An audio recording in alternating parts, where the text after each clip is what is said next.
गोप्रे बुलिला bulldozer भांगिला शताधिक घर रास्ता प्रशस्तीकरण पर राज्य सरकार निर्देश क्रमे गोप्रे चली जबरदखल उच्छेद।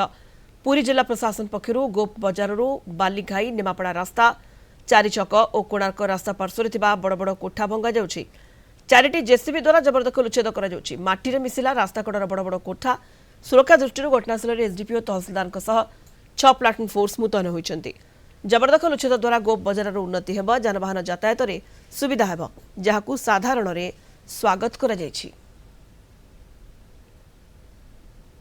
नहीं सरकारी जगह भांगिला जहाँ हवा कथा तो रोड चौड़ा हवा दरकार लोक यातायात करने असुविधा होती कि माने रोडटा सब क्लीयर हवा दरकार। खाली यही तो बस्ती रोडटा भांगिदेले हेनी, पूरा बजार नहीं पूरा थाना पर्यंत सब क्लीयर हवा दरकार।